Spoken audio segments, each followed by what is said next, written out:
Apa kabar semuanya? Perkenalkan, nama saya Grace Uli Arta dengan NPM A1A020098, Prodi Pendidikan Bahasa Indonesia, Universitas Bengkulu, dengan mata kuliah Interaksi Belajar Bahasa yang diampu oleh dosen pengampu Bapak Wisnu. Baiklah, dalam video pembelajaran kali ini saya akan menjelaskan materi tentang pengembangan model pembelajaran interaksi belajar bahasa.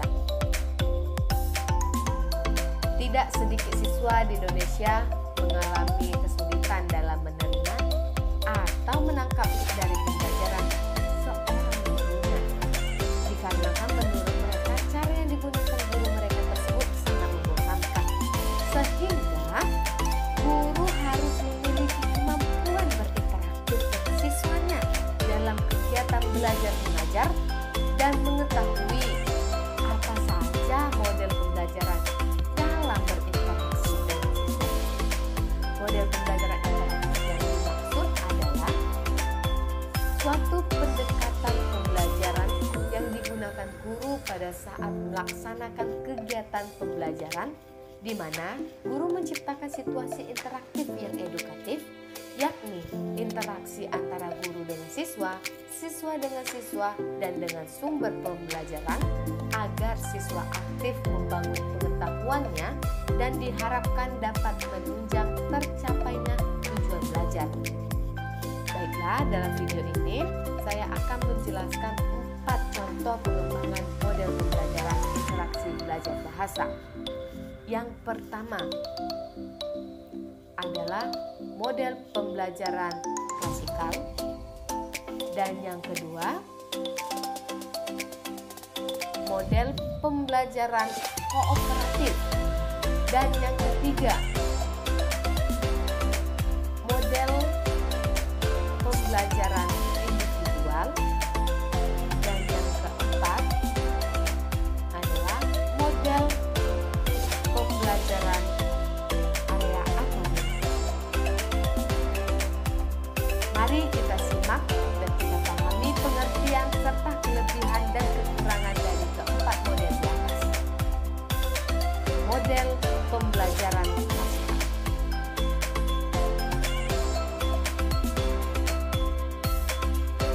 Model pembelajaran klasikal merupakan kegiatan pembelajaran yang tergolong efisien.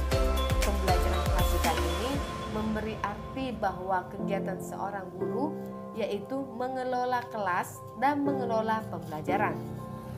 Pengelolaan kelas yang dimaksud adalah untuk menciptakan kondisi yang memungkinkan terselenggaranya kegiatan pembelajaran secara baik dan menyenangkan yang dilakukan di dalam kelas bersama sejumlah peserta didik yang dibimbing oleh seorang guru.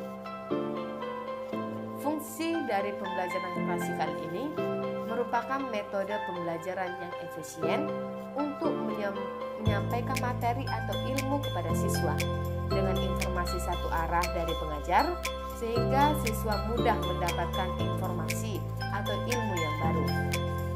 Keuntungan pembelajaran klasikal memiliki keuntungan, yaitu memiliki nilai ekonomis yang tinggi, karena dengan metode ini siswa di dalam satu kelas dapat berjumlah 10 hingga 45 orang.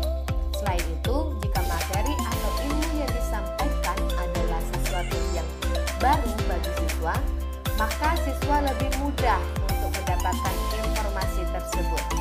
Keuntungan lainnya yaitu manajemen kelas yang teratur, karena guru memegang kendali kelas, seperti memberi soal, menyuruh siswa untuk mencatat, dan lain-lain. Selain kelebihan, model pengembangan klasikal ini memiliki titik berat pengajaran ini adalah pada pengajar atau guru.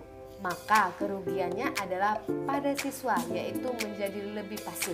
Kekurangan lainnya yaitu siswa lekas bosan karena aktivitasnya hanya mendengarkan dan memperhatikan pengajar. tuntutan untuk mendengarkan materi yang disampaikan dapat menjadi kerugian bagi siswa yang tidak terbiasa memahami materi dengan mendengarkan. Misalnya, mereka membutuhkan metode diskusi untuk memahami. Model pembelajaran kooperatif.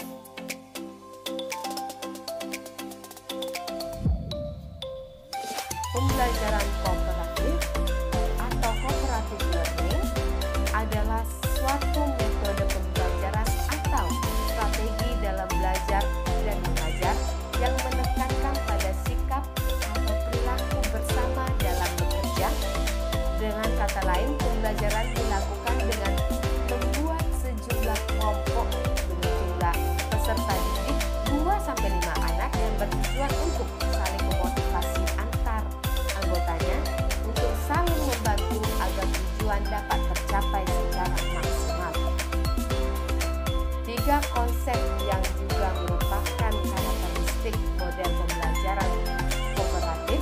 Yang pertama, tujuan kelompok. Keberhasilan belajar didasarkan pada performa individu sebagai anggota kelompok dalam menciptakan hubungan yang baik dengan yang lainnya, dengan saling mendukung, membantu, dan peduli satu sama lain. Yang kedua, pertanggungjawaban individu. Meskipun berorientasi pada kelompok, setiap individu juga harus siap untuk menghadapi tes dan tugas-tugas yang bersifat individual tanpa bantuan teman sekelompok. Yang ketiga, kesempatan yang sama untuk mencapai keberhasilan. Menggunakan metode scoring di mana nilai perkembangan dilandasi oleh peningkatan prestasi yang diperoleh siswa dari yang terdahulu. Siswa memiliki kesempatan untuk memperoleh nilai secara merata.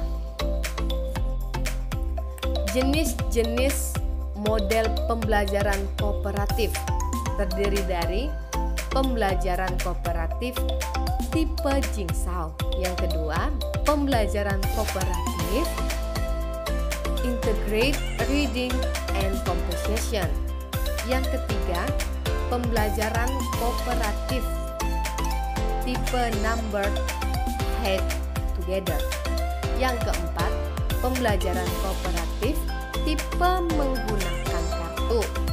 Yang kelima, pembelajaran kooperatif Student Teams Achievement Division. Yang terakhir, pembelajaran kooperatif tipe Teams Game Tournament. Pembelajaran kooperatif tipe Jigsaw. Pembelajaran kooperatif tipe Jigsaw dilakukan dengan cara siswa dibagi menjadi beberapa kelompok. Dalam satu kelompok diberi tugas untuk membaca materi dengan topik berbeda-beda, sehingga setiap siswa dalam satu kelompok mendapatkan topik bacaan yang berbeda.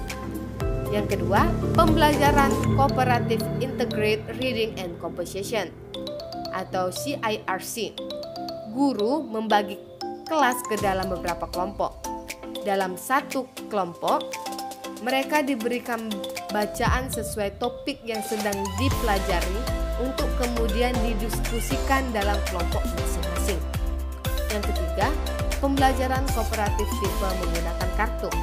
Berdasarkan tipe ini, hal yang dilakukan dalam pembelajaran adalah menggunakan kartu berisi pertanyaan dan kartu lainnya berisi jawaban sebagai instrumen belajar. Dan yang selanjutnya, pembelajaran kooperatif tipe Student Teams Achievement Division atau STAD. STAD adalah motivasi siswa agar saling mendukung dan membantu satu sama lain dalam menguasai kemampuan yang diajarkan oleh guru. Dan yang terakhir, pembelajaran kooperatif tipe Team Game Tournament atau TGT. TGT memiliki kesamaan dengan tipe STAD, kecuali TGT menggunakan sistem turnamen akademik yang mendorong siswa menjadi lebih ambisius dan lebih kompetitif. Dan kita akan melihat kelebihan dan kekurangan dari model pembelajaran kooperatif.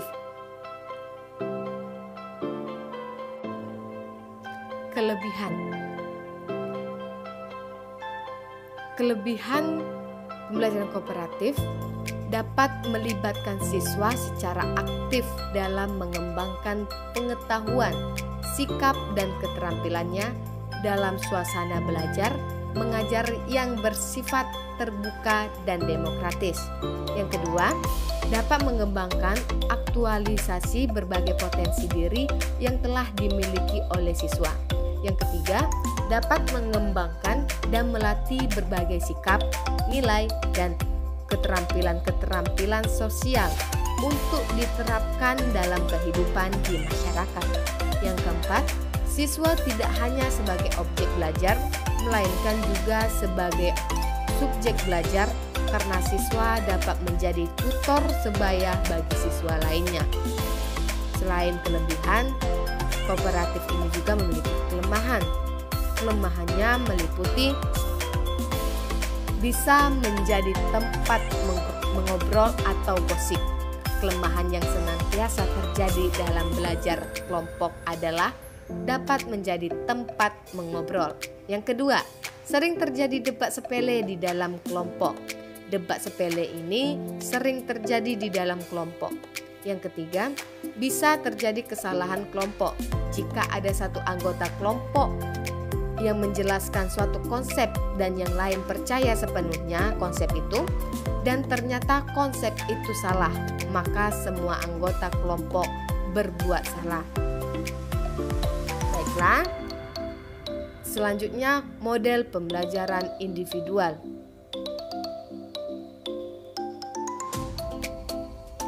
Pembelajaran individual tampak pada perilaku atau kegiatan guru dalam mengajar yang menitik beratkan pada pemberian bantuan dan bimbingan belajar kepada masing-masing siswa secara individual.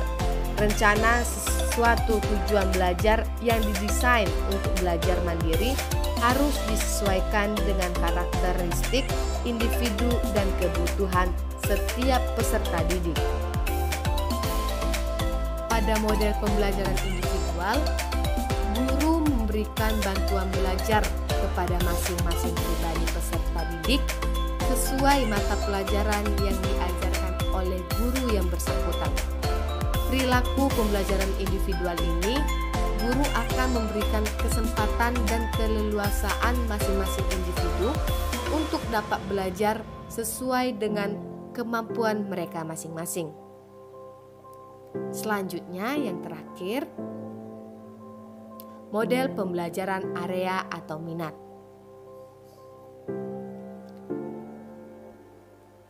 Model pembelajaran berdasarkan area atau minat lebih memberikan kesempatan kepada anak didik untuk memiliki atau melakukan kegiatan sendiri sesuai dengan minatnya.